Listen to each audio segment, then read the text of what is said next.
going on, guys? Welcome back to another video. So in this one, we've got a little bit of an AMC update here. So what we're going to be looking at is what we're seeing on the technicals right now on that longer time frame. So we've called out pretty much to a T exactly what we were going to be seeing with the AMC price action in these videos over the last few weeks based on these 4-hour crosses, the key price levels that we've been looking at as well. But there's something very interesting that you guys need to know going into next week's trading week. Now, in addition to this, I also have a little bit of a special announcement for you guys, so make sure you guys stay tuned for that. We're going to be briefly touching on the HEDGE data, and we have some very interesting things coming out of the SEC over this last week. So they're trying to implement this new regulatory framework and a couple of these new rules that are essentially going to provide more transparency to these levered positions reporting among hedge funds and private equity funds. Now, some of the reasons for this are pretty obvious, that some of these funds obviously have been tumbling all the way down this year. We've seen hedge fund after hedge fund closing down their doors because they weren't able to kind of withstand the volatility in the market. Now, depending on to what degree some of these funds are actually over levered, well, you could see that type of loss and that type of collapse in one fund really spread throughout the entire market. So we're going to take a look at that as well. So before we get into all of that information, guys, if you wouldn't mind going down below, hitting that like button on the video, cost you nothing to do it, helps us out a whole lot in getting this information out to as many people who want to learn. And if you guys do want to see more videos like this, make sure you hit that subscribe button and turn on that notification bell so you're notified every time I post a new video. So let's get right into the chart here and kind of take a look at what we are seeing. So this is AMC on the 4-hour time frame. This has been the time frame that we've been watching on AMC over the last few weeks. Remember, we got this 4-hour cross up here. We ran up into earnings. We had a lot of earnings volatility, then ripped back up to a new recent high right around 27.50. And then right around this level here, we were looking to see if price action was going to hold this 13 EMA, start trending back up, or if it was going to break, slip down to either this next level of support down below 20, right around 18.50 here, or maybe even this $19 level, or come all the way back down to that 48 EMA. Now, what we actually ended up seeing was a run back up almost to recent highs. Now, it's a little bit of a double top here, and we're right back to that 13 EMA on the 4-hour. So if we end up selling off a little bit further, I would look essentially at the 48 EMA right here, which is currently at $20.92. That would be the downside that I would see on AMC right now if we weren't going to get that extra push going into the actual dividend date. Because again, I can't just sit here and scream moon tomorrow at you guys every single day.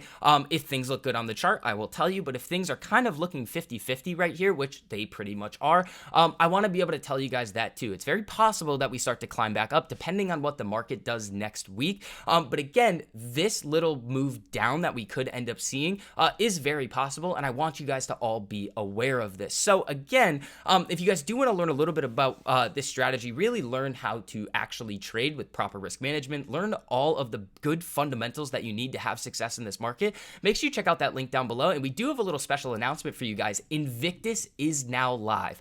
It is our predictive algorithm on the 5-minute time frame. Now, we do have another one coming for you guys next Wednesday as well. And right as Invictus got released, our members absolutely crushed it. So we have a 25% gain on Chewy. We have a 43% gain on Rivian right here too. And again, when you take a look at Pythagoras, these are some of the weekly gains that we're seeing on Pythagoras here. This is his whole account. He was up 4.38% the first week, 9.6, 6.53, 5.08, 12.8% on week 4. This is the data that we're seeing here. Our algorithms are very successful, and this is just on trading shares. So if you guys are interested in all the awesome stuff that we have to offer you guys, make sure you check out that link down below. But coming over here and taking a look at the HEDGE data for AMC here, again, let me just do a quick refresh here.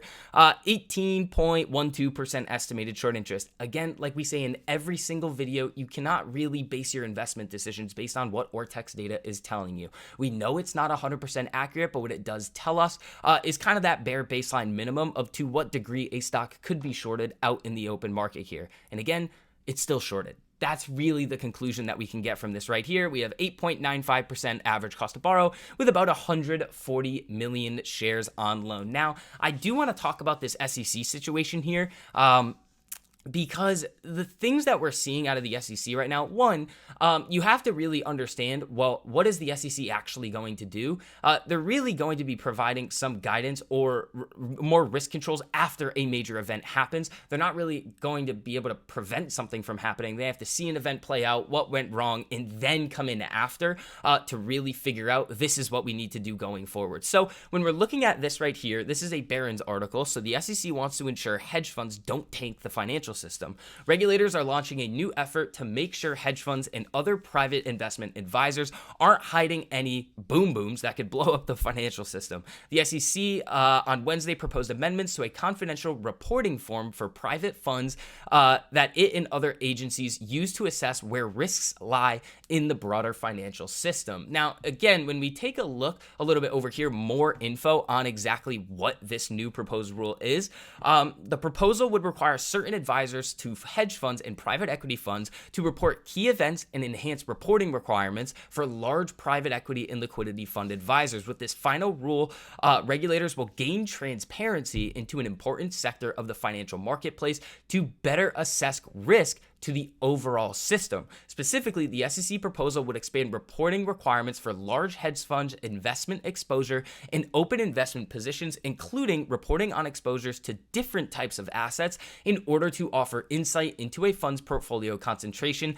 in large exposures to any specific assets. In particular, authorities are looking for funds to break out digital asset strategy. So kind of what we're seeing here with what the SEC is trying to do is sort of get a better insight into, okay, we've seen a lot of these funds really having significant issues. We've seen the market act incredibly volatile, just kind of based on what the Fed has been doing, and maybe even some of these funds really taking significant losses as well, because if a fund has a giant levered up position and let's say the overall market, they get liquidated, they have to sell, well, that's going to add a lot of selling pressure into the market, and they just want to be able to see, okay, where are these funds actually concentrated, and is there a systemic risk to the overall market at this current time with the way that these funds are actually set up. Now, what I kind of want to talk about a little bit here too is the margin debt data that we've been seeing recently. So we saw in 2020 here in March, people just levered all the way up until October of 2021. That hit a peak of almost $1 trillion in the FINRA margin debt statistics here. And then we've been on the downtrend ever since. So this could be due to widespread margin calls or these funds just kind of looking and saying, hey, it doesn't make a whole lot of sense to have this amount of leverage in the overall market right now because it puts us at more risk. So the last thing that I kind of want to touch on in this video with you guys is the options data going into next week. Again, it is a monthly options expiration period, so we are going to see a little bit more open interest in volume. 75,000 call contracts in the money right here, and 7,182 put contracts in the money. So if we continue on a nice little uptrend, like we were saying is very possible in the beginning of this video, we could see a lot of these call contracts start running in the money, and we see a little bit of boost in price action just based on these market makers going out in the open market and buying the shares that they would need in order to hedge the options that they are selling. But again, we would need a boatload more call contracts in the money to really see a significant difference. So that is going to wrap up this video, guys. If you did enjoy the information and analysis that I provided for you in this video, make sure you go down and hit that like button. It costs you nothing to do it, but it really helps us out a whole lot in getting this information out to as many people who want to learn. Other than that, guys, I'll see you guys in the next one. Peace.